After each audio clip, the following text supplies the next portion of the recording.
Bonjour à tous, je suis Guillaume Lalu et je suis ravi de vous retrouver dans ce nouvel épisode d'Aventure épique. Aventure épique, c'est le podcast qui vous fait vivre dans chaque épisode une aventure en nature hors du commun.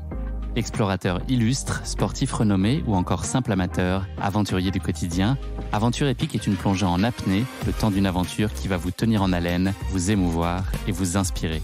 Les disciplines que vous pourrez retrouver dans Aventure épique, l'alpinisme, l'exploration, l'escalade, le parapente, le vélo, la natation, la voile, le ski et bien d'autres encore. Aventure épique, c'est un nouvel épisode, un jeudi sur 2, et le mardi qui précède, un extrait de l'épisode à venir pour bien démarrer la semaine ensemble. Et si vous souhaitez suivre notre actualité au jour le jour et découvrir les coulisses du podcast, rendez-vous sur notre compte Instagram aventureepique.podcast. Bienvenue dans ce nouvel épisode d'Aventure épique. Des aventures en plein air, à couper le souffle. Salut Thomas, comment ça va ?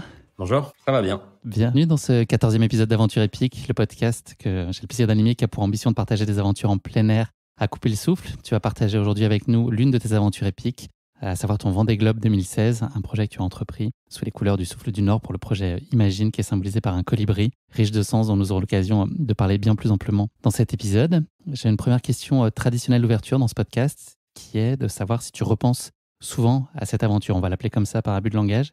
Est-ce qu'elle t'habite encore au quotidien ? Elle fait partie de toi d'une certaine façon ? Ouais, c'était une première expérience pour moi autour du monde. C'était mon premier Vendée Globe. Depuis, j'en ai fait un autre et je me prépare pour un troisième. Mais c'est vrai que c'était un souvenir fort, même si j'ai pas, et on en reparlera, mais j'ai pas bouclé la boucle, on va dire. J'ai fait une moitié de tour du monde. Mais ça reste un souvenir très très fort, ouais. Thomas, dans le prolongement de cette ouverture d'épisode, je fais toujours ça, je vais aller chercher dans Google Actualité un résultat qui est en lien avec le thème de l'aventure qui va nous concerner aujourd'hui. Donc j'ai tapé dans le moteur Google Vendée Globe et le résultat que j'ai obtenu et que j'ai décidé de partager avec toi, c'est le skipper Jérémy Bayou qui s'est lancé un nouveau défi cet hiver puisqu'il a été se frotter aux Alpes pour traiter et apprivoiser sa peur du vertige. Donc il a été avec Charles Duboulot qui est un célèbre alpiniste. Et donc, il explique, Jérémy, que quand il monte sur Hama, il souffre de vertige. Je ne sais pas si tu savais ça, si c'est un mal qui est courant chez les skippers. Et voilà, il a en tout cas décidé d'aller s'éprouver dans des conditions de montagne difficiles. Et puis, quand il est arrivé là-haut, il a déclaré avoir compris que la mer, c'était son truc. Et que la prochaine fois qu'il serait dans le dur au large, il saurait se rassurer. Donc, ça a visiblement porté ses effets. Toi, est-ce qu'il y a des compétences que tu aimerais aller chercher ou développer dans d'autres disciplines sportives qui pourraient être utiles et qui pourraient t'aider à continuer à exceller dans ta propre pratique ? Alors, ce qui est sûr, c'est que la montagne fait aussi partie des endroits dans lesquels j'aime être. J'essaye de faire un peu de montagne tous les ans. C'est pas toujours simple. Et c'est vrai que Jérémy Bayou, on se connaît bien. Je savais pas qu'il avait le vertige. Mais c'est vrai que c'est important parce que là, sur le dernier Vendée Globe, par exemple, j'ai été amené à monter, je crois, à 6 reprises en haut du mât. Un mât qui fait à peu près 30 mètres. Donc il faut savoir monter là-haut et puis pas avoir trop de vertige. Donc, j'imagine que c'est ça que Jérémy est allé travailler Exactement, ouais. dans les Alpes. Mais c'est vrai que l'univers des montagnards est souvent un univers assez proche, même si je pense que la montagne pour moi reste un peu plus dangereuse que ce qu'on peut faire au large. C'est vrai qu'au large on a notre abri, on a notre bateau et qu'à la montagne même si on a de bonnes prévisions météo et une bonne connaissance de la montagne, il y a des fois des choses qu'on n'arrive pas à prévoir. Donc on est plus vulnérable encore, selon toi ? Je pense qu'on est plus vulnérable. Ça demande du coup aussi plus d'humilité, certainement, pour pratiquer la montagne. C'est peut-être une des choses que je vais chercher quand je suis en montagne. Ouais. Thomas, je vais te faire travailler. Je vais demander de te présenter, mais on ne va pas faire ça de façon classique. Est-ce que tu pourrais te présenter en 3 dates ou 3 moments clés de ta vie ? Donc tu peux aller piocher dans la sphère personnelle, dans ton travail, dans tes aventures en mer. 3 moments, 3 dates clés de ta vie. Oh là là, 3 dates. Il y en a déjà 2. La naissance de mes 2 enfants. C'est évidemment des dates importantes. Et il en reste plus qu'une de date, du coup. Voilà, j'hésite parce que, évidemment, mon métier, c'est aussi ma passion. C'est ce qui m'a forgé. Peut-être que c'est ma victoire sur la mini transat, qui a été une de mes toutes premières transatlantiques en solo sur des tout petits bateaux. 2009, c'est ça ? En 2009, exactement. Et je pense que c'était un peu aussi le début de tout ce qui a suivi derrière. Et donc, c'est une date importante. Il y en a d'autres. Il y en a beaucoup d'autres. Mais bon, il faut choisir. Tu aurais pu citer la date de naissance de ta femme quand même pour être politiquement correct, Thomas. Ça se fait. T'aurais été 3 dates, t'étais tranquille. Thomas, on va remonter encore un peu plus le temps. Avant 2009, ton goût pour la navigation, il est né très tôt. C'est un héritage principalement de ton papa qui était lui-même pratiquant, c'est ça? Alors, très tôt, peut-être un peu plus tard que les autres, malgré tout, parce que mon premier sport, ça a été le hockey sur glace que j'ai pratiqué longtemps.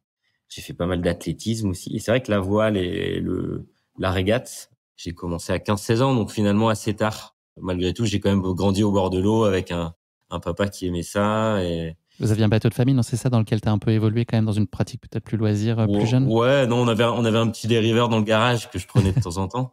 Mais c'est tout. Et c'est vrai que c'est finalement arrivé assez tardivement, ouais. Ouais. Vers 15-16 ans, le goût d'aller sur l'eau, de régater. C'est un truc qui arrive assez tard. C'est le parcours classique finalement des navigateurs aujourd'hui. Souvent, les marins sont passés par une filière optimiste, dériveur, en tout cas support olympique, ce qui n'est pas mon cas. Qu'est-ce qui a expliqué ça, là, ce déclic? Est-ce que ça a été un des intérêts pour les autres sports et une expérimentation sur la voile de façon un peu plus assidue? Est-ce que ça a été très vite un appel viscéral et tu as été pris aux tripes? Ben, ça s'est fait un peu au fur et à mesure. Ce qui est sûr, c'est qu'aujourd'hui, c'est un appel viscéral, comme tu dis très bien. Et je pense qu'il faut, quand on part sur un Vendée Globe aujourd'hui, il faut au moins ça pour avoir envie d'y aller. Les tripes qui parlent, ouais. Voilà, exactement. Sinon, faut pas le faire. Mais c'est venu au fil de l'eau, c'est le cas de le dire, où finalement d'aller toujours un tout petit peu plus vite, un peu plus loin, sur des bateaux un peu plus gros. Voilà, c'est ça qui m'a donné envie de toujours voilà, de poursuivre et de faire évoluer finalement ma pratique. J'ai évidemment commencé sur des tout petits bateaux, mais rapidement voilà, de monter sur des bateaux plus grands, plus rapides, être capable de passer des nuits en mer. Voilà, et d'aller finalement toujours un petit peu plus loin. C'est vraiment ça qui m'a attiré. Là, tu parles de plus loin. Est-ce que ton plaisir est passé quand même de façon assez indissociable par la performance aussi et la quête de résultats, ou c'était cette envie de dépassement et ce goût de l'aventure avant tout le moteur? Eh ben, c'est les deux liés, en fait. Les deux sont vraiment étroitement liés. Je pense que ce que je fais aujourd'hui, par exemple, un tour du monde sur nos machines de guerre, ça ne m'intéresserait pas s'il n'y avait pas la concurrence en face et la confrontation.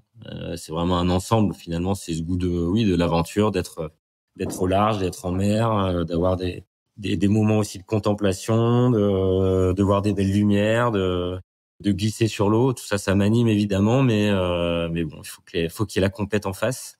Alors, je fais aussi un petit peu de croisière par ailleurs, où l'objectif est quand même un peu différent.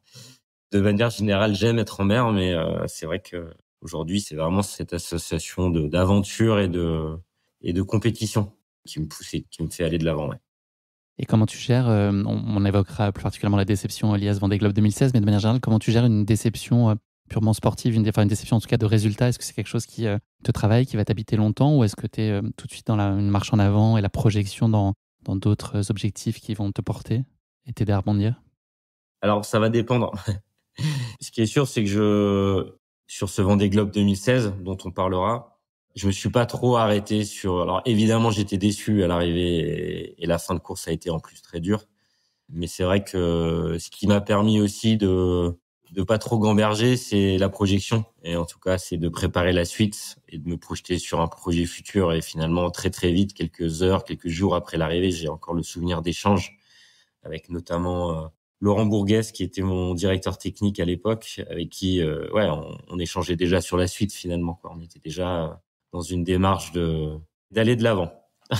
C'est important. Après, ce qui est sûr, c'est que des déceptions sur une course qui dure 80 jours, comme un Vendée Globe, bah il y en a plein tout au long du chemin. Il y a des super moments, il y a des moments beaucoup plus durs.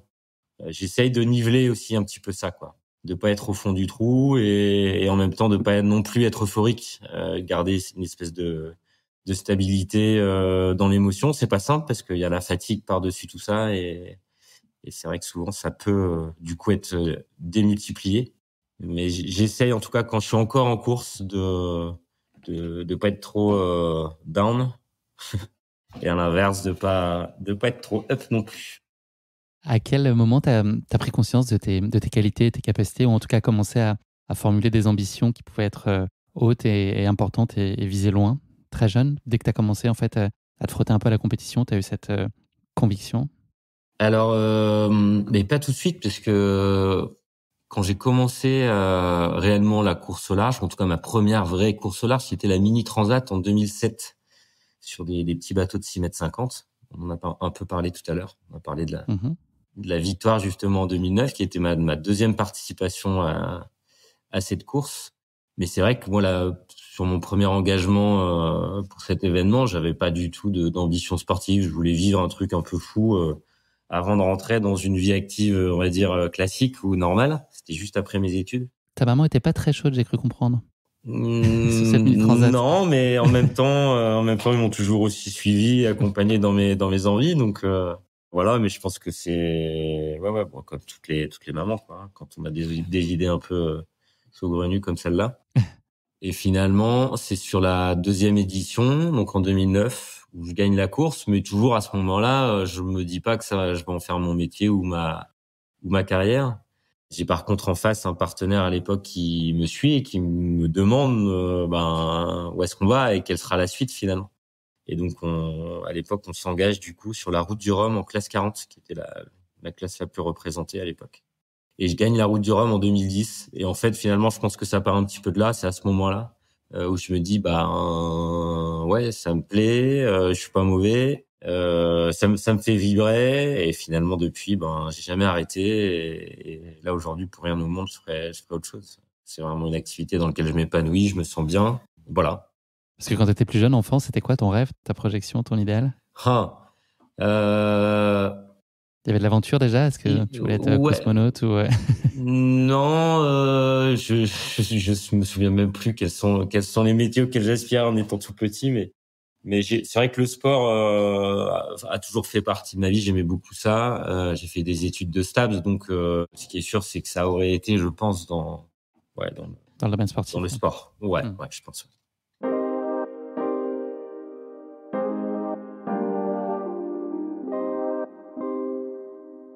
J'ai 3 questions à te poser maintenant dans le cadre de la rubrique qui s'appelle Uno. C'est des questions en rafale autour du chiffre 1. Donc ça va nous permettre de faire un petit pas de côté pour continuer et permettre à nos auditeurs de mieux te connaître encore. Si tu pouvais vivre dans un film pendant une semaine, Thomas, quel film choisirais-tu? Into the Wild. Ok. Avec une meilleure issue? Ah ouais, avec une meilleure issue. Après, ça fait partie de l'histoire, mais c'est vrai que c'est un film qui est inspirant. Ouais. Que tu as vu jeune, pas dans le sens ado ou... Ouais, ado, ouais. Et il faudrait que je revoie d'ailleurs, hein, parce que non, c'est un film avec pas mal de rencontres, qui finit un peu dans la solitude, mais ouais, un film qui est inspirant. Ouais. Tu trouverais ta place? Peut-être, ouais. Si tu pouvais assister à un moment historique, lequel choisirais-tu? Alors, c'est pas une question facile, ça. Ouais, je pense que j'aurais choisi un moment sportif. Et peut-être d'être dans le stade quand la France gagne la Coupe du Monde en 98. Je pense que c'est un moment historique pour la France, de liesse populaire et de joie partagée avec beaucoup de monde. Je pense que ça devait être un moment assez dingue que j'ai vécu un peu différemment, mais pour moi, c'est un moment historique. Ça l'est, on peut le dire, pour la société française plus globalement. Et un moment de voile, est-ce qu'il y en aurait un que tu aurais aimé vivre dans l'histoire? Un moment de voile, j'en ai vécu certains, moi, et que je m'attendais pas à vivre finalement. Et donc visiblement non. Non, mais c'est vrai qu'on est en plus dans ce qu'on pratique aujourd'hui, dans une vraie transition pas historique, mais en tout cas technologique sur nos bateaux. Et finalement, on est en train de le vivre en ce moment. Et j'en fais partie en quelque sorte. Et donc d'être là où je suis aujourd'hui, finalement, c'est un truc auquel je m'attendais pas, mais auquel je suis quand même associé, et je suis fier de ça. Après, un moment de voile particulier dans l'histoire, peut-être que je pense que d'être à bord du premier bateau volant, ça devait être quelque chose d'assez fou. Voilà. Un mot pour décrire ta vie jusqu'ici, Thomas? Passion. Ok. C'est ton moteur? C'est mon moteur, ouais. C'est complètement mon moteur. Je pense que après, je suis dans cette activité-là aujourd'hui qui est, avant d'être mon métier, ma passion. Donc, j'ai la chance de vivre ça tous les jours. Et je me rends bien compte de la chance que j'ai de pouvoir vivre de quelque chose comme ça qui m'anime autant. Une chance, ça se crée, on dit souvent. C'est pas un héritage ou un dû. C'est aussi créer les conditions que la chance se produise. Oui, oui, bien sûr. Mais il faut, voilà, il faut un peu tout ça. Il faut que les planètes s'alignent bien pour que ce genre de parcours soit possible. Mais Et c'est un tempérament que tu as aussi dans ta vie personnelle, enfin, cette dimension passionnée et entière à vivre les choses pleinement, c'est quelque chose qui t'habite dans ton activité et ce que tu es fondamentalement? j'essaie d'aller au bout des choses et c'est vrai que quand il y a quelque chose qui me plaît ou qui me fait vibrer, j'essaie d'approfondir et d'explorer toujours un petit peu plus, un petit peu plus loin. Après, c'est vrai que l'activité en ce moment et mon métier actuel, il me prend énormément de temps, donc ça laisse pas beaucoup de place pour voilà, on parlait de la montagne par exemple tout à l'heure. Bon voilà, ça c'est clairement quelque chose. Si j'avais une deuxième vie, peut-être qu'elle se passerait à la montagne. Mais voilà, la vie est un peu courte. Et c'est vrai que j'ai de quoi m'occuper quand même avec tout ce qui se passe en ce moment. Et est-ce que ta passion, elle peut appeler une espèce de forme de déraison, tu vois, tellement instinctive et tellement voilà, à l'émotion? Ou est-ce que tu te catégoriserais comme quelqu'un qui est aussi très pragmatique et la tête froide et très analytique? Où est-ce que tu placerais le curseur? Non, je suis pas quelqu'un de très analytique. Je pense que ma façon de fonctionner et d'avancer, elle va se faire quand même pas mal au feeling, avec les rencontres aussi, parce que c'est vrai qu'on a un sport qui médiatiquement et ce que les gens voient, c'est l'homme tout seul sur le bateau, mais c'est absolument pas ça en fait notre métier. Et ce qui me fait avancer, voilà, c'est le collectif aujourd'hui avec lequel on a réussi à monter tous ces projets. Et puis et heureusement, autour de moi, j'ai des gens qui sont plus pragmatiques que moi, plus cartésiens. Et ce qui est pas tout à fait mon cas, même si j'essaie de bien m'organiser, d'être voilà, parce qu'il y a beaucoup de choses à gérer autour de ces projets, mais j'essaie de garder ce feeling dans mes choix. Hmm. D'où l'importance d'être bien entouré, effectivement, pour trouver le bon équilibre. Exactement. Merci Thomas d'avoir répondu à ce questionnaire. Je te propose qu'on s'attache désormais à ton aventure épique, ton Vendée Globe 2016. C'est une aventure qui est intimement liée à ton partenaire de l'époque, donc le Souffle du Nord pour le projet Imagine. Comment est-ce que s'est passée cette rencontre originellement? Dans quel contexte? Et puis, est-ce que ça partait d'une envie profonde que tu avais de t'inscrire dans un projet qui te dépasse, qui soit aussi plus grand que toi? Alors ce projet arrive à un moment où je suis un peu dans une espèce de transition puisque les partenaires que j'avais eus les années précédentes, c'est les partenariats qui se sont arrêtés. Et j'étais à un moment de mon parcours où j'ai failli tout arrêter et me dire je vais faire autre chose. Est-ce que j'ai fait le tour? Je sais pas. Je suis pas sûr d'avoir fait le tour. Je pense que j'avais vraiment envie de continuer, mais c'est vrai que ça reste des sports mécaniques. Il coûte un peu de sous. Il y a toute une démarche de recherche de partenariat qui est lourde, qui est pas forcément ce qui m'anime le plus dans l'activité. Et Et c'est une décision que tu étais prête à accepter, ça, Thomas? Ou c'était une désillusion absolue, un renoncement profond et douloureux? j'ai pas eu le temps de trop me poser la question finalement, parce que j'ai eu ce fameux coup de fil pour me proposer de prendre la barre d'un IMOCA et de participer au Vendée Globe 2016.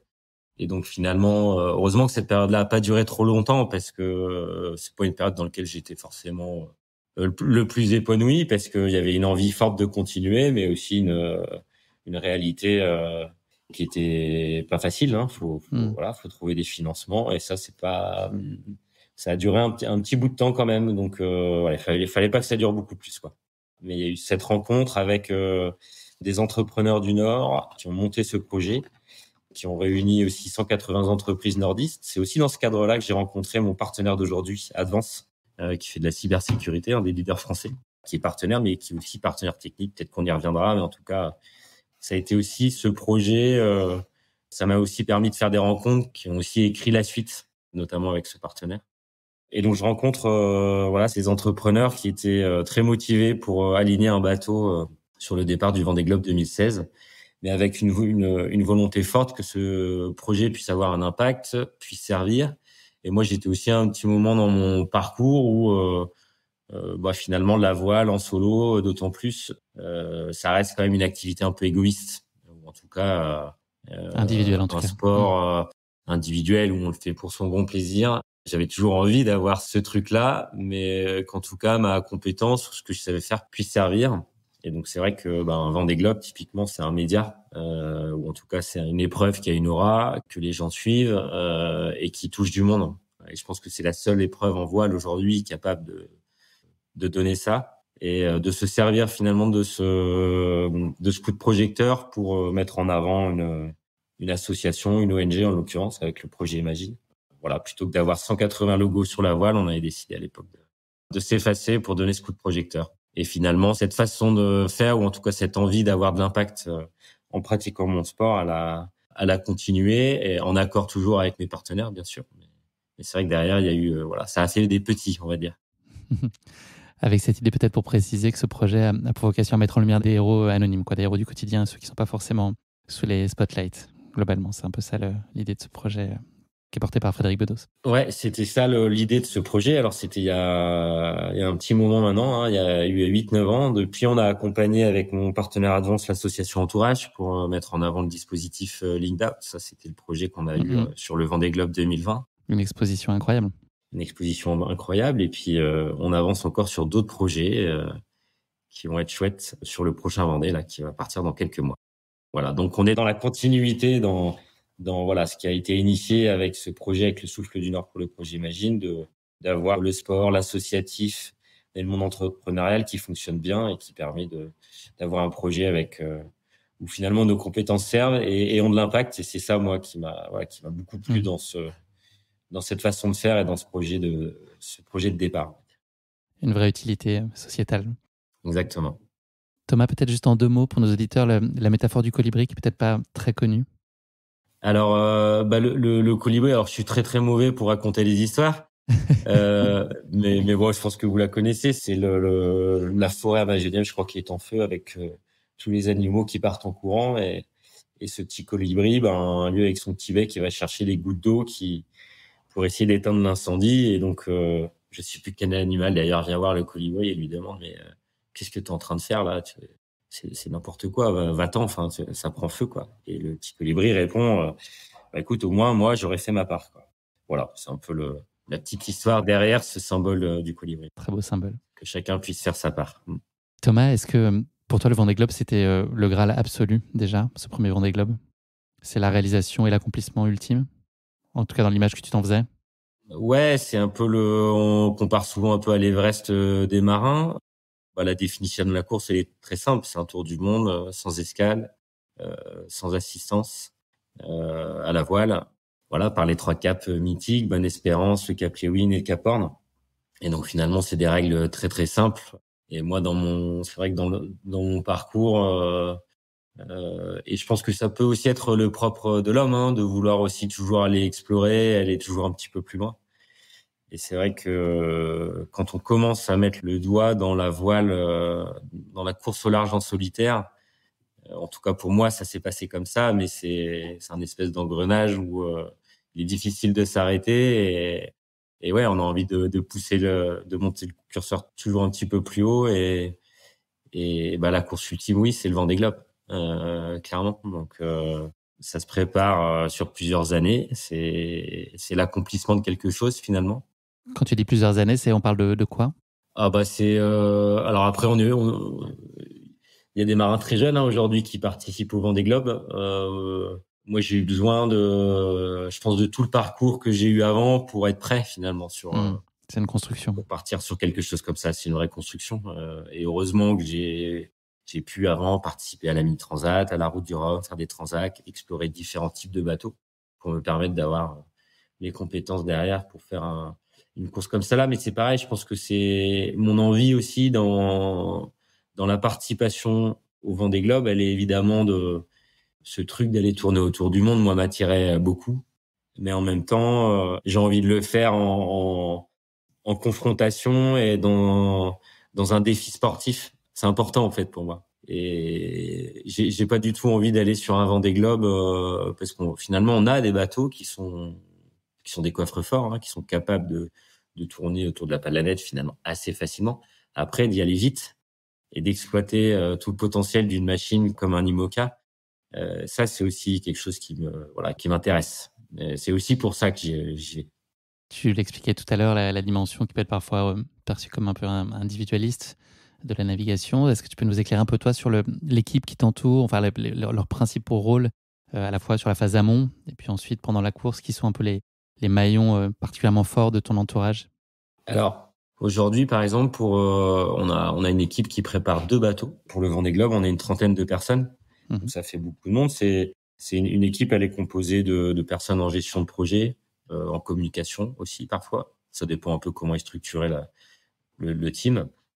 Mais surtout beaucoup de techniciens qui sont souvent des marins et des techniciens autodidactes pour la plupart, mais qui sont ultra compétents. Donc on a de multiples compétences dans l'équipe. On a des matelotteurs, donc qui vont travailler tout ce qui est cordage. On a des électroniciens, on a des ingénieurs, des personnes qui font du composite. C'est très varié. On a vraiment une multitude de compétences en interne de l'équipe. Et cette équipe-là, aujourd'hui, elle est capable de concevoir un bateau de A à Z, avec évidemment le soutien d'architectes et de chantiers, mais on fait aussi beaucoup de choses en interne de l'équipe. Donc finalement, c'est très riche, quoi.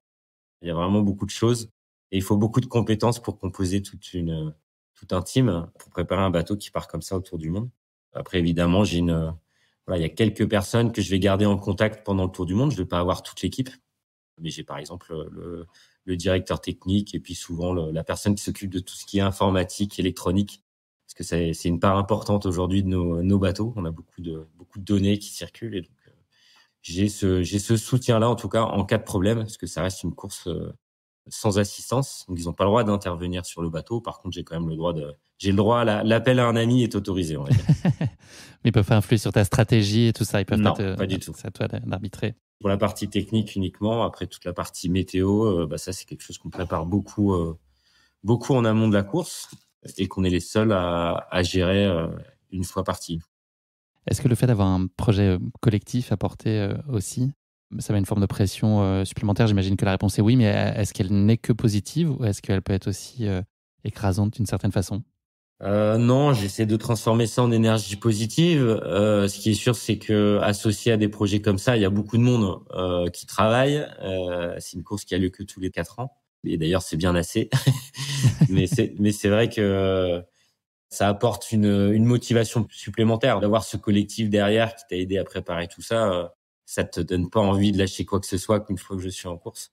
Il y a aussi ce qu'on porte dans les voiles, l'engagement mis par les partenaires. Enfin, ça rassemble beaucoup d'énergie et un gros collectif. Et donc, forcément, c'est une grosse motivation pour moi, une fois sur l'eau, pour essayer de me mettre au niveau de toutes ces personnes qui accompagnent le projet. C'est quoi ta plus grande interrogation d'alors, à l'approche de cette première pour toi? C'était ton premier Vendée Globe. C'est quoi le point d'interrogation ou la crainte que tu peux avoir avant de faire le grand saut? Oui, c'est la durée. Finalement, c'est le temps passé en mer parce que avant de prendre le départ de ce Vendée Globe là, j'ai passé une vingtaine de jours en mer sur la Mini Transat, mais c'est le max finalement. Et donc là, je m'apprête à partir sur une course qui va 4 fois plus. qui va durer potentiellement 80 jours, donc ou en tout cas autour de 80 jours. Donc ouais, c'est un peu ce truc-là, quoi. Ça donne un peu le vertige quand on part. C'est aussi pour ça, je sais que dans la façon dont je fonctionne en mer, j'essaye de prendre les choses une étape par étape. C'est sûr que si on regarde d'entrée de jeu la totalité du tour du monde, et c'est quelque chose, je pense, qui peut être dur à gérer mentalement. Donc ouais, petit pas par petit pas, quoi. Et au final, on y arrive, quoi. Est-ce que c'est possible d'imaginer définir une stratégie en amont de la course où elle est forcément évolutive et amenée à évoluer constamment au gré des éléments et des décisions que tu peux prendre au fil des jours? Ou est-ce qu'on peut y avoir quand même un cap que tu définis, une intention de départ? Non, il y a l'intention de départ, ça va être l'énergie qu'on va y mettre. Je pense que c'est le seul truc. Après, ça reste un environnement qui est instable. La météo est pas non plus une science exacte. Malgré tout, c'est quand même quelque chose qu'on travaille beaucoup en amont parce que on a quand même des endroits sur la planète avec des vents qui sont connus, qui sont assez constants. Je parle par exemple des alizés dans l'hémisphère nord ou l'hémisphère sud. Et puis après, il y a des schémas. Comment circule une dépression en hiver, en été, comment circule une dépression dans le Grand Sud, comment elle se forme, comment elles vont nous accompagner dans ces mers-là, comment négocier un anticyclone, comment gérer un nuage. Tout ça, c'est des choses qu'on va essayer de travailler. Et puis, c'est aussi l'expérience, les heures passées en mer qui vont nous guider aussi dans ces choix stratégiques. Mais c'est ça qui est intéressant, c'est que c'est un énorme jeu d'échecs avec comme terrain de jeu la planète. Et voilà, donc je pense qu'on a vraiment le plus beau terrain de jeu du monde finalement sur un Vendée Globe. On a vraiment la planète entière, on a tous les océans. Et voilà, alors même s'il y a voilà, on sait que quand on sera dans le Grand Sud, le vent sera plus soutenu, la houle sera plus forte, les dépressions plus violentes. Mais sinon après la route ou le schéma il se fait au fur et à mesure qu'on avance. On a des moyens à bord pour récupérer des informations météo qu'on va traiter à bord, qu'on va mouliner avec certains logiciels qui peuvent nous aider.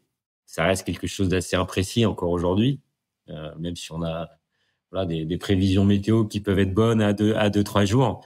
Nous, parfois, on a besoin de faire des stratégies à plusieurs semaines. Et donc, c'est toute la complexité de cette partie-là, des navigateurs qui me plaît beaucoup d'ailleurs, toute cette partie navigation, météo, jouer avec ces éléments, prendre des risques ou pas, gérer aussi la flotte. C'est un jeu passionnant. La peur, est-ce qu'elle est indispensable ou est-ce que tu essaies le plus possible de l'évacuer, de la tenir à distance? C'est difficile de n'avoir jamais peur. Maintenant, je pense que ça fait aussi un peu partie du contrôle des émotions qu'on doit pouvoir avoir sur un tour du monde. Malgré tout, oui, il y a eu des moments. J'ai eu des moments critiques pendant mes tours du monde, et on en parlera, je pense. Mais c'est vrai que sur notamment cette avarie qui concerne mon Vendée Globe 2016, que j'ai arrêté à la moitié, je me suis arrêté en Nouvelle-Zélande. J'ai pas eu le souvenir d'avoir eu peur sur le moment, mais j'ai eu très peur à l'arrivée. Et une fois que tout ça a été fini, finalement, en jetant un petit coup d'œil dans le rétro, c'est là que finalement, où j'ai eu le plus peur, quoi. C'est de se faire attraper, ouais. Et c'est vrai que sur le moment, on est plus dans la gestion de l'avarie ou de la crise. On est dans la gestion de l'instant, et puis on est finalement aussi assez préparé pour ça. Avant de partir sur un Vendée Globe, on connaît aussi toutes les situations un petit peu critiques. On en parle avec ceux qui ont déjà tourné autour du monde, avec nos équipes techniques. Tu as pas de préparateur mental dédié? Non, j'ai pas de préparateur mental dédié. Je sais que ça se fait beaucoup.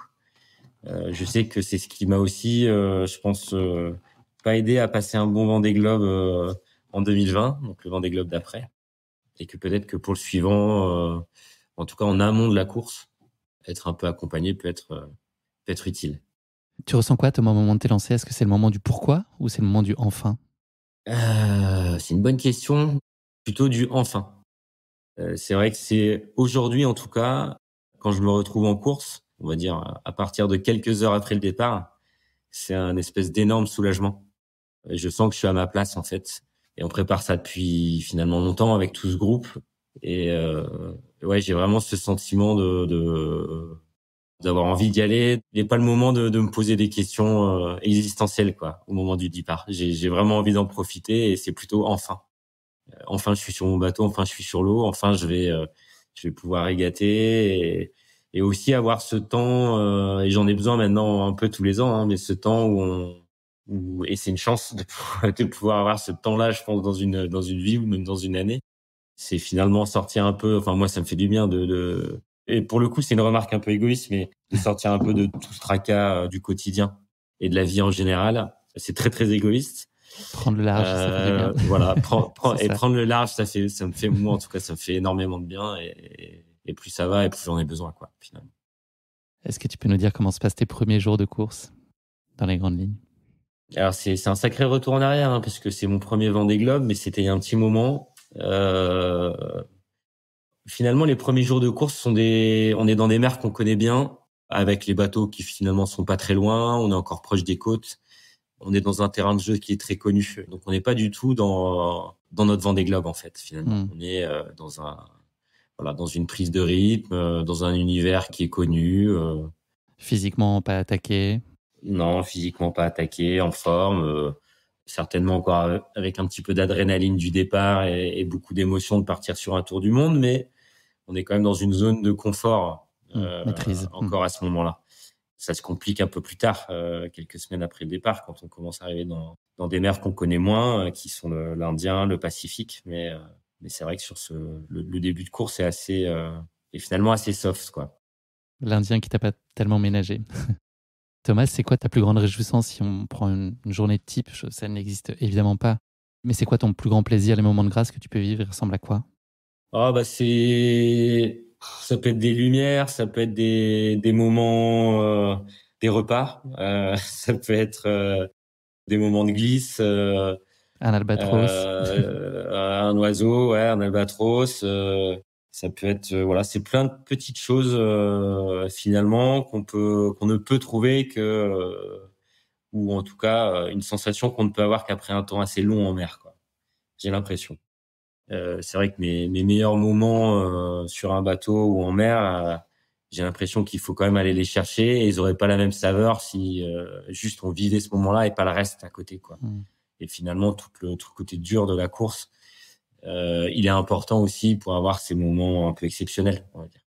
Qu'est-ce qui est le plus difficile à gérer pour toi? C'est des moments, des périodes de calme où ça avance pas ou des périodes où ça tabasse un peu plus et du gros temps? Qu'est-ce qui est le plus inconfortable pour toi?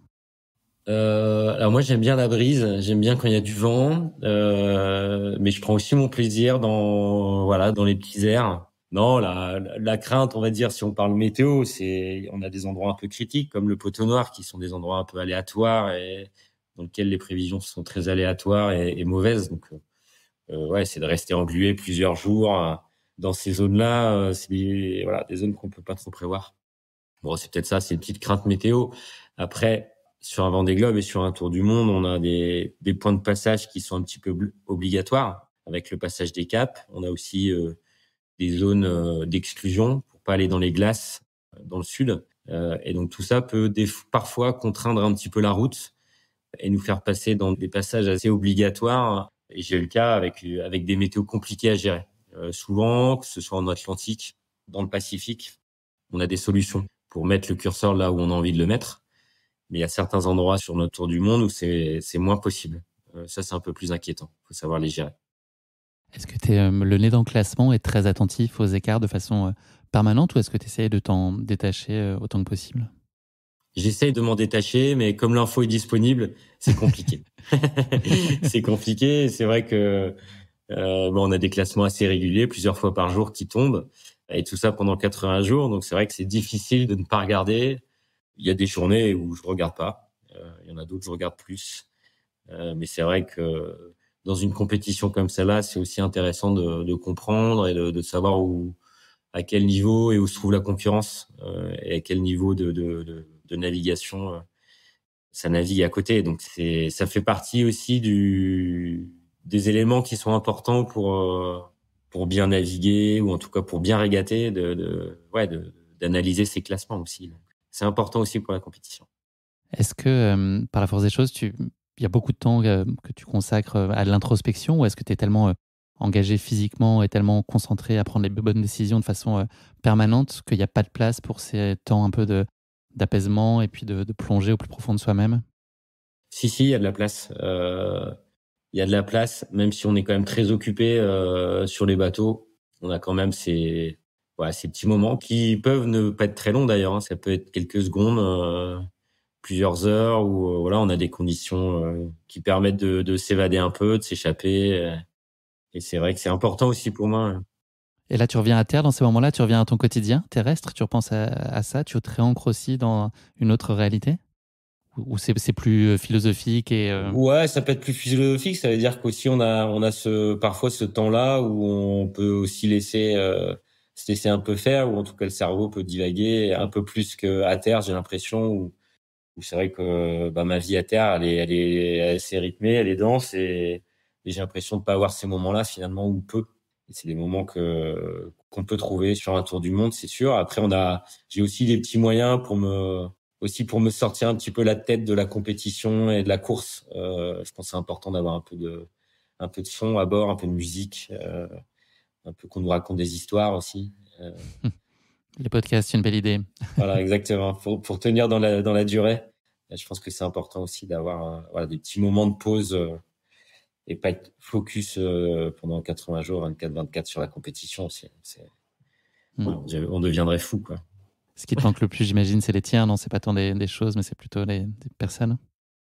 Ouais, c'est la plus grande difficulté, c'est ça. C'est vrai qu'on est à distance, on est en train de vivre un truc un peu fou et qu'on aime évidemment, mais il y a quand même une distance qui se crée avec le temps et tu vois, j'ai 2 enfants et donc c'est sûr que il y a un manque certain que des 2 côtés aussi, je pense d'ailleurs. Donc j'arrive parce qu'on a des moyens aujourd'hui à bord pour communiquer, de les avoir de temps en temps. Après, j'essaye aussi dans ma relation et dans mes contacts avec la Terre de ne pas en faire de trop parce que j'ai besoin de rester aussi dans cette bulle et dans mon tour du monde. Donc voilà, je les appellerai certainement pas tous les jours, puisque ça, voilà, Ça te fait perdre le cap. Ouais. j'ai pas envie de vivre mon Vendée Globe comme ça, mais je vais les avoir de temps en temps.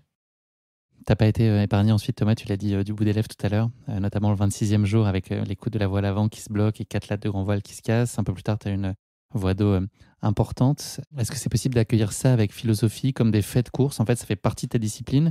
Ou est-ce qu'il y a forcément, peut-être avec la fatigue d'ailleurs, une dimension émotionnelle forte? Est-ce que tu peux trouver ça injuste, éprouver de la couleur? Ou est-ce que tu es très vite, tu arrives à te dire, bah, ça fait partie de ce sport que j'ai choisi et là, c'est un coup dur et je sais que pour le régler, il faut que j'entreprenne telle et telle chose, j'audite et puis ensuite, je règle le problème et puis je repars. Est-ce qu'on peut garder la tête froide face à ça? Ben, dans la mesure du possible, oui. Après, chaque avarie est différente, et plus ou moins impactante pour la performance, même pour finir la course. Bah, donc il y a quand même plusieurs niveaux de réaction. Après, ce qui est sûr, c'est que quand on part sur une épreuve comme ça, on sait qu'il va y avoir des soucis, on sait qu'on va devoir réparer le bateau au moment ou un autre. Et c'est tout un travail qu'on fait avec l'équipe, d'essayer de prévoir un maximum de choses, ou en tout cas de pouvoir avoir à bord de quoi parer à beaucoup de problèmes. J'essaye autant que possible de prendre ce qui m'arrive comme quelque chose faisant partie de cette course finalement. Et donc, et tout le monde va avoir des soucis. Voilà, ça fait partie du jeu, c'est les obstacles. On ne sait pas encore quels sont nos obstacles, mais on sait qu'on va les avoir. Et donc, faut réussir à l'accepter du mieux possible. Alors sur ce tour du monde, oui, il y a eu, j'ai cassé des lattes, c'était compliqué à réparer. Il y a eu une voie d'eau importante, mais c'est finalement des problèmes qui m'ont coûté beaucoup d'énergie, mais qui ont été réglés. On a su, avec l'aide aussi de l'équipe, réparer. Enfin, moi, j'étais tout seul à bord, mais j'avais quand même quelques conseils des techniciens à terre. Par contre, ce qui m'arrive en milieu de tour du monde où mon bateau casse, là, on est sur autre chose. C'est cette journée du 17 décembre, ouais. Ouais, Hmm. exactement. Là, tu sors de l'océan Ouais. Indien qui était quand même visiblement très éprouvant et tu as des espérances en tout cas que d'être un peu plus ménagé par le Pacifique. Et c'est effectivement là où se passe un impact majeur avec un ovni. Est-ce que tu poses tout de suite le diagnostic? Est-ce qu'il est immédiat, inéluctable? Est-ce que tu comprends que ton Vendée Globe a pris fin à la seconde où tu as connu cet impact? Oui, très vite, en fait, parce que à ce moment-là, il fait nuit, il y a beaucoup de vent, 40 nœuds, je suis sous voilure réduite, il y a beaucoup de mer. Et aujourd'hui, je sais pas encore ce qui s'est passé, si c'est un choc avec un ovni, ou si c'est une vague plus grande que les autres qui ont fait planter le bateau avec une énergie telle que le bateau a pas tenu. Mais ce qui est sûr, c'est que j'ai l'impression de vivre un impact et un choc à ce moment-là. Enfin, c'est vraiment la sensation que j'ai, parce que je suis projeté à l'intérieur du bateau, je suis plaqué sur une cloison, j'ai tout le matériel à l'intérieur qui vole et j'entends le carbone qui casse, quoi. Ça, c'est pour voilà, c'est pour les premiers ressentis, c'est ça. Donc, je sais tout de suite que c'est grave. Je sais pas encore ce qui se passe et ce que c'est, parce que je suis en phase de réveil. Mais finalement, bon, très vite, je regarde, ou en tout cas, j'inspecte les parties un peu névralgiques du bateau. Donc la quille, ce qui me permet de rester à l'endroit. La quille était en place. Je sors dehors, le mât était en place. Et finalement, bah, c'est à peu près au premier tiers du bateau, le bateau est coupé en deux, en fait. Enfin, coupé en deux. Il est cassé en deux. Et donc, j'ai des voies d'eau importantes à l'avant. Bizarrement, le mât est resté en place. Mais le bateau, ouais, le bateau est détruit, quoi, en fait. Donc ça flotte encore, ça peut avancer, mais il manque pas grand-chose pour que finalement les deux morceaux se séparent et finalement, ben si ça arrive, ça veut dire que le bateau assez rapidement peut couler. Un peu ce qui s'est passé d'ailleurs avec Kevin Escoffier sur le dernier Vendée Globe. Finalement, il m'est arrivé la même chose, sauf que les deux morceaux sont restés solidaires par de la structure en fond de coque. Et ça m'a permis de ramener le bateau pendant 3 jours jusqu'au sud de la Nouvelle-Zélande, dans le petit port de Bluff. Mais ouais, ça a été 3 jours très très compliqués. C'est quoi là ce que tu ressens? Parce que c'est intéressant dans le film l'Odyssée du colibri, on voit que tu prends la pleine responsabilité de cet accident. Ce que tu dis avec tes propres mots sans te dire j'ai cassé le bateau, parce que ton équipe essaie de te faire percevoir différemment. La course a fait que ça s'est passé comme ça. Toi, tu te sens responsable particulièrement de ça? Et puis, qu'est-ce qu'il y a derrière ça? C'est de la peur, de la colère, de la déception? C'est un mélange de tout ça? Ouais, c'est surtout de la déception, mélangée aussi un peu à de la peur, mais au moment où ça arrive, en fait, je suis plus dans une espèce de, je sais qu'il faut que je sauvegarde le bateau, et moi par la même occasion. Mais c'est vrai qu'il faut vite que je m'occupe du bateau. Donc, au moment où ça se passe, je suis vraiment dans de la réaction de survie pour que ce bateau puisse m'amener quelque part, quoi. Et c'est vrai que quand on est en mer, et c'est un peu la différence avec la montagne d'ailleurs, c'est qu'on a cet abri qui est très important parce que c'est notre maison, c'est lui qui nous emmène d'un point A à un point B. Et là, en l'occurrence, mon abri, il est quand même bien endommagé, quoi. Donc, j'ai la chance que ça m'arrive pas si loin que ça de la Nouvelle-Zélande, et donc que j'arrive à rejoindre au bout de 3 jours, avec le bateau un peu plein d'eau, avec pas mal de péripéties pendant ces 3 jours pour y arriver. Il y a des moments, j'ai cru que j'y arriverais pas, que le bateau ne répondait plus, ou s'arrêtait, ou avait plus des réactions qui me permettaient de rejoindre la Nouvelle-Zélande. La météo se dégradait aussi pendant ces 3 jours. Donc, il y a eu une espèce aussi de petite course contre la montre pour réussir à rejoindre et me mettre sous le vent des montagnes de l'île sud de la Nouvelle-Zélande pour me dire que c'était bon, que j'étais à l'abri. Voilà, donc ça a été 3 jours assez pénibles, ouais. Est-ce que ces 3 jours-là, ils ont pu remettre, ne serait-ce qu'un tant soit peu, en cause le sens de naviguer? Enfin, tu vois, ou ça a rien altéré tes envies pour la suite? Ou est-ce que ça t'amène à te poser les questions de pourquoi je fais ça et quel sens ça a, une course qui peut comme ça basculer si soudainement et violemment? Est-ce que ça a du sens de continuer? Est-ce que c'est le genre d'idée que tu as pu ressentir? Non, non, Pas pas du tout du de tout. questionnement en profond, ouais. Non. Je me suis longtemps demandé ce qui s'était passé. Est-ce que c'est ma faute? Est-ce que c'est le bateau? Est-ce que c'est les conditions? Est-ce que j'aurais pu l'éviter? J'ai pas la réponse à toutes ces questions, mais par contre, la seule certitude que j'avais en mettant le pied à terre en Nouvelle-Zélande, c'est que j'avais une envie très très forte d'être sur l'édition d'après. Et pas par esprit de revanche, mais parce que juste moi, avant que le bateau casse finalement, et même si j'ai eu beaucoup d'avaries avant, des choses qu'il a fallu réparer, j'ai pris mon pied et en fait j'étais bien en mer. L'envie quand j'arrive, elle est assez vite d'essayer de remonter un projet et de m'aligner sur l'édition d'après 4 ans plus tard. Est-ce que tu sais comment le bateau a pu tenir, ou est-ce qu'il y a une part d'irrationnel? Tes architectes avaient l'air assez circonspects, je pense, n'ont pas compris comment le bateau a pu arriver au port. Est-ce qu'il y a eu il y a une part qui s'explique pas dans tout ça? Est-ce qu'il y a une part qui s'explique pas? Ce qui est sûr, c'est que oui, les archis n'ont pas compris comment le bateau avait pu tenir jusqu'au bout, mais le bateau a tenu. Voilà, ça c'est C'est la réalité. C'est la réalité. Je sais pas trop. Je pense il y a plusieurs choses, hein.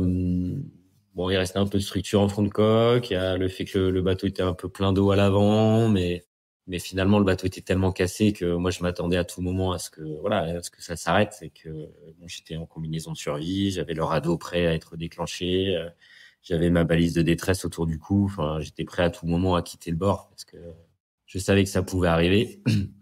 Je savais aussi que je ne quitterais pas le bord tant que le bateau pouvait continuer à avancer tant bien que mal vers la Nouvelle-Zélande. Et finalement, tout ça a tenu. Et c'est vrai que pour la petite anecdote, quand j'arrive sous le vent de la Nouvelle-Zélande, après 3 jours, avec le bateau qui a avancé difficilement et parfois même n'avançait plus, quand j'arrive enfin sous le vent, j'ai les Coast Guard qui me rejoignent, quelques techniciens qui ont été prévus de mon arrivée en Nouvelle-Zélande qui sont venus donner un coup de main et qui montent à bord. Du coup, on n'était pas encore arrivé au port, mais il y avait plus de vent. La mer était lisse comme un miroir. On était vraiment à l'abri des montagnes, donc c'était un temps très très calme. Il y avait une 30aine de milles encore à faire pour rejoindre le premier port. Et je savais que moi, le bateau était sauvé parce que j'avais vécu un peu l'enfer avant avec une mer démontée. Et là, je sais que le bateau va tenir maintenant jusqu'au port. Et donc, j'ai les Coast Guard qui arrivent, et donc les premières personnes qui montent à bord. Et quand elle met le pied à bord, finalement, elle rentre en panique en voyant l'état du bateau. Et donc, elle se dépêche d'installer tout ce qui est motopompe pour vider le bateau, pour essayer de réparer tout ça. Et je lui dis non, mais arrête de t'énerver là. Parce que avec ce que je viens de vivre pendant 3 jours et ce qui s'est passé, t'inquiète pas, le bateau il ira jusqu'au petit port de Bluff. Puis on gérera tout ça en arrivant, mais ça va tenir, quoi. Et donc ça m'avait assez marqué finalement sa réaction en montant à bord, qui était finalement un peu de réaction de panique, quoi, en voyant Mm. l'état du bateau, quoi. C'est à partir de ce moment-là aussi, peut-être, où j'ai commencé à avoir un peu peur de ce qui m'était arrivé. Je me souviens aussi de ce moment où j'arrive à Bluff. Bluff, c'est vraiment un port du bout du monde. Il y a pas grand-chose. C'est un port de pêche. Il y a pas vraiment d'infrastructure adaptée pour accueillir ce type de bateau, hein. C'est des bateaux qui font 18 mètres de long. Et donc, je m'amarre dans une darse, la darse d'un pêcheur. Et donc, je m'amarre sur un catway qui fait 7-8 mètres de long pour mon bateau de 18 mètres avec des pneus, enfin voilà, c'est pas du tout adapté, mais bon, on arrive quand même à caler le bateau là et à la marée comme on peut. Et en fait, là, je commence à descendre à bord et là, je vois un pêcheur qui arrive pour rentrer dans cette darse qui est vraiment très étroite. Et je me dis, bah mince, on a dû prendre la place de ce pêcheur. Et donc, finalement, je descends pas de mon bateau, je remonte à bord parce que le pêcheur arrivait vraiment très proche de mon bateau. Et donc, bon, il était déjà assez abîmé comme ça. Et donc, j'y vais pour parer un peu la manœuvre parce que je savais pas ce qu'il voulait faire finalement. Et en fait, ce pêcheur me lance un sac sur le pont du bateau et il me salue avec sa casquette. Et en fait, dans ce sac, il y avait 6 homards. Oh, génial. Et donc, ça a été mon premier repas Pas mal. après ces 35 jours de mer. C'est vrai que mon arrivée en Nouvelle-Zélande avait été un peu médiatisée, je sais. Mm. Et donc, ce pêcheur qui pratiquait ces mers-là, voilà, était juste venu Témoignage de sympathie. m'encourager ou en tout cas me témoigner d'une sympathie ou d'une reconnaissance. Je sais pas trop au final, mais en tout cas, c'était un moment. Alors, c'est pas l'arrivée dans le Chenal des Sables d'Olonne qu'on espérait au départ avec une foule en délire, mais c'était une arrivée malgré tout Il y a de la chaleur malgré tout. avec des moments forts. Ouais. C'est la fin de la course, Thomas, mais pas la fin du projet. C'était important de boucler la boucle et puis d'illustrer aussi le caractère de résilience que portent naturellement tes partenaires en faisant en sorte de remettre le bateau à l'eau et puis de le faire aller au bout de ce tour du monde finalement, même si c'est quelques mois plus tard, mais en tout cas de ne pas mettre un point final et définitif à Bluff. Oui, c'est vrai. La fin de l'histoire est assez dingue puisque j'arrive avec ce bateau en Nouvelle-Zélande. Quelques semaines après, un autre concurrent casse son mât à peu près au même endroit que là où j'ai cassé mon bateau. Et donc arrive aussi en Nouvelle-Zélande. Assez vite, il met son bateau sur un cargo parce qu'il pouvait plus continuer de toute façon. Et puis il rentre. Nous, pendant ce temps-là, on prend contact avec les chantiers sur place pour réparer le bateau. Ça prend un peu de temps hein, parce que le bateau, on le remettra à l'eau qu'un an plus tard en Nouvelle-Zélande. Et en fait, Enda O'Coinin, donc cet Irlandais qui a dématé avec son bateau et qui était finalement reparti, il a pris contact avec nous et nous a dit, bah, moi, au final, j'aimerais bien finir ce tour du monde. Est-ce que votre bateau est disponible?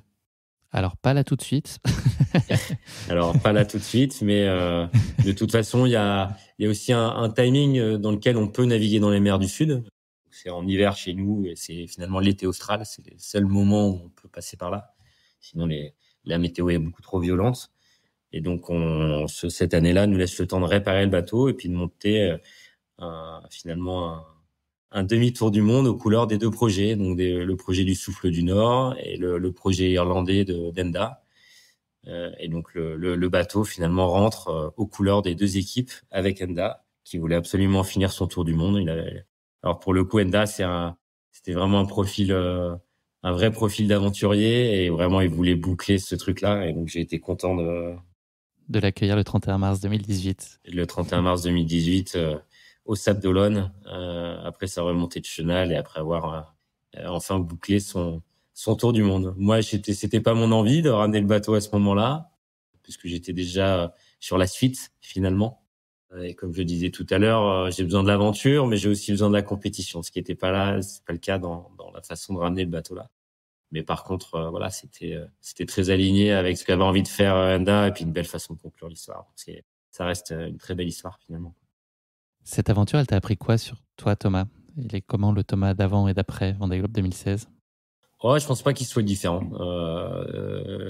Je reviens avec plus d'expérience, effectivement. Enfin, bien sûr, hein, d'une expérience comme ça. Peut-être avec une meilleure connaissance de moi, mais foncièrement, je pense que ça m'a pas transformé ou ça m'a pas changé. Ça me permet peut-être aujourd'hui de relativiser plus facilement certaines choses. Je pense pas être différent après cette expérience-là. Je pense surtout, voilà, je me connais mieux, ça c'est sûr. Et puis c'est une expérience qui m'a beaucoup appris et apporté pour les projets que je mène aujourd'hui.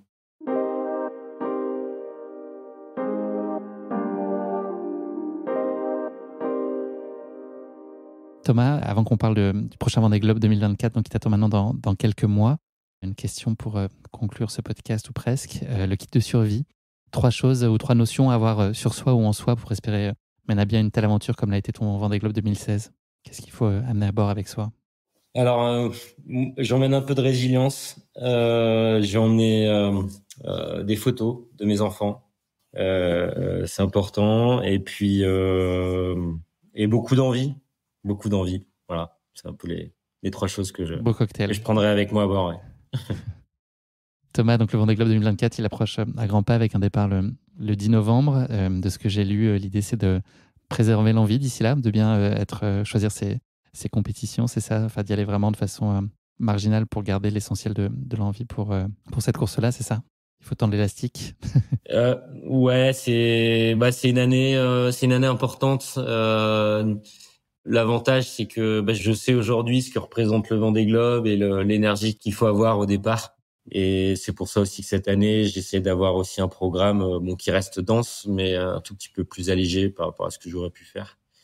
Et justement pour garder cette envie le plus longtemps possible et beaucoup d'énergie pour partir des Sables d'Olonne en novembre prochain. On n'a pas parlé de ton team, là, le TR Racing jusqu'à maintenant. Là, vous êtes en train de travailler sur 2 IMOCA en fait, qui vont être en confrontation et en mutualisation aussi avec Sam Goodchild. C'est quoi les principaux bénéfices à imaginer justement comme ça de pouvoir développer en simultané 2 bateaux et puis de les éprouver les uns les autres? C'est du partage de connaissances, de savoir. Ça peut être très bénéfique au projet. Ouais, c'est un fonctionnement qui est assez nouveau en course au large. Mais c'est vrai que de pouvoir avoir 2 bateaux dans une même équipe et d'avoir une confrontation saine et une mutualisation importante au niveau sportif, des entraînements, mais aussi de la logistique, la gestion de projet, de l'outillage, du bureau d'études. Finalement, on arrive à être, je pense, plus efficient dans ce fonctionnement-là. Et c'est aussi très intéressant parce que ça nous a permis l'année dernière, et on va renouveler tout ça cette année, mais d'avoir un programme commun à la fois sur l'eau, à terre, de toujours être dans une espèce de confrontation voulue, et tout ça bien préparé permet d'avancer plus vite, d'augmenter notre performance, en plus de nourrir aussi les équipes techniques, parce que ça fait aussi plus de monde, donc plus de compétences, et de partager toutes ces expériences. En tout cas, on a eu ce fonctionnement-là en 2023, ça a été très riche. On va essayer de continuer dans cette lignée-là pour préparer le Vendée Globe qui arrive. Tes ambitions, Thomas, sur ce Vendée Globe, ça ne peut être que la victoire ou ça peut être tout à fait autre chose? C'est la victoire aujourd'hui, mais ça pourrait être autre chose en fonction du chemin et de ce qui se passe pendant la course. Ça reste on ne sait pas ce qui peut se passer. Tout peut arriver sur un Vendée Globe, et évidemment, on se prépare pour aller chercher la victoire. Mais aussi bien, on est 15, on est une quinzaine de teams à vouloir la même chose. Et on l'a vu dans le scénario du dernier Vendée Globe. Tout peut arriver. Donc, c'est ce qui fait la beauté de cette course finalement. Thomas, dernière question pour toi du podcast. C'est une phrase à compléter. Je te la livre. L'aventure, c'est? L'aventure, c'est une dinguerie. J'achète. Parfait. Merci beaucoup, Thomas, pour ton temps et puis pour nos échanges passionnants. Merci aussi pour ton engagement, ton enthousiasme à mettre à profit ta notoriété et puis tes performances sportives remarquables pour mettre en lumière de si belles causes et puis donner aussi l'espoir à ceux qui en ont besoin. C'est très noble. Je te souhaite beaucoup de bonheur, beaucoup de réussite dans tes projets à venir, notamment ce Vendée Globe 2024 qui t'attend. Plus que 228 dodo, Thomas. Ça approche à grands pas. Ça va arriver vite. On va suivre tes aventures avec beaucoup d'attention et d'affection, sois-en sûr. Et puis, je te souhaite qu'elles ne soient pas trop épiques, ces aventures. Voilà. On se contentera d'un Vendée Globe maîtrisé avec beaucoup de plaisir et puis un chouette résultat à l'arrivée. En tout cas, on te le souhaite très sincèrement. En tout cas, moi, je te le souhaite très sincèrement. Merci encore pour ce très beau moment. Et puis, à très bientôt.